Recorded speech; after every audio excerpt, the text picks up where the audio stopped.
I'll recognize the member for Edmonton-Ellerslie, followed by Edmonton-Strathcona. Thank you very much, Mr. Speaker. Mr. Speaker, I would like to thank the honourable member for Calgary-Buffalo for putting forward this motion, as education is something very close to my heart. As many of the honourable members in this House know, I was a school teacher for 18 years. As such, I was able to see the real strengths of our education system.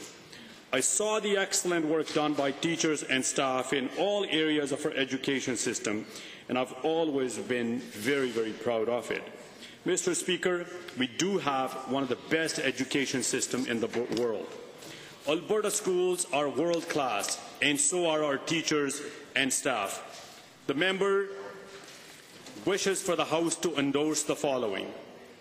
Be it resolved that the Legislative Assembly urge the government to implement a policy to eliminate public funding to private schools.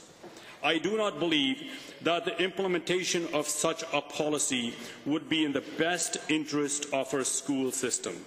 Perhaps the member believes that the resources currently directed to support students in private schools would instead be directed towards current public school students. Most importantly, through economic analysis, disapproves this assumption. This belief ignores the potential impact of an increase in tuition at private schools. It is possible that cutting support for students attending private schools would induce significant shift in where students attend school. These shifts could raise enrollment in public schools. This would in turn put extra strain on provincial resources, possibly to an extent that exceeds current resources directed to support of private schools. But we can equally expect that many registered private schools would easily assume the status of unregistered private schools.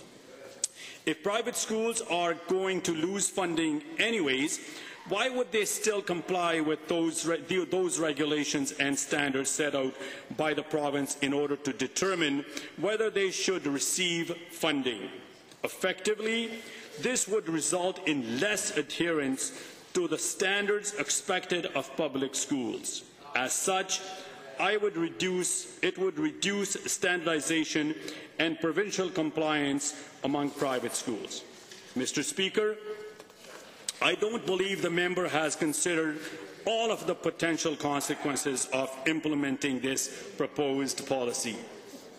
In fact, British Columbia estimated that the educated close to 75,000 private school students in the public system would cost an additional $564 million annually.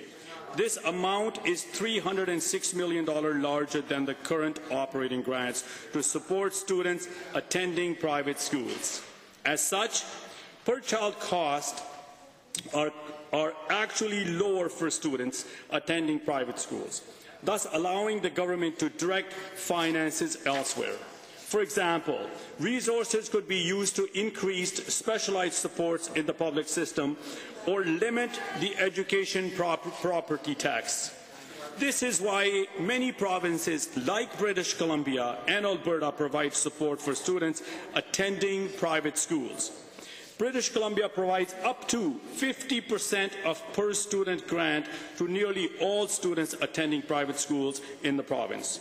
Saskatchewan has implemented similar supports to encourage choice in their education system.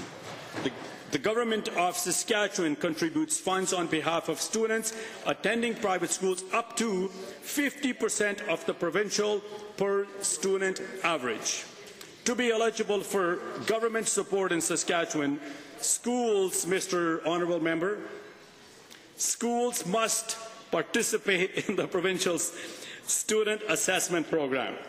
The government of Quebec has supported private education systems since 1968. Upon meeting certain standards, students attending private schools are eligible for approximately 50% of the per-child amount paid to public schools. Based on government report from 2006 to 2007, the most recent available, the Quebec government's contribution to private school funding is significantly larger than the parental contribution in the form of tuition. Imagine that. The home of social democracy in Canada, supporting private education to such a significant degree. Mr. Speaker, I bet some of my friends of that persuasion in that House are rather surprised by that fact. Our friends in Manitoba are also support students in private schools with support of 50% of the provincial per pupil amount upon the school meeting certain qualification. Mr. Speaker, we do know that the governments across Canada from all ideological backgrounds have recognized the benefits of providing support to students attending private schools. I would like to thank everyone who participated in this debate, and I would like to again thank the honourable member for bringing this motion forward. We may not always agree in this House, but the exchange of ideas is at the core of our democracy. I have enjoyed hearing other members, or I will enjoy hearing other members' points of view on this matter, and I urge all honourable members to consider the unintended consequences of the government following the recommended course of action proposed in this motion. Thank you very much, Mr. Speaker. Thank you, honourable member.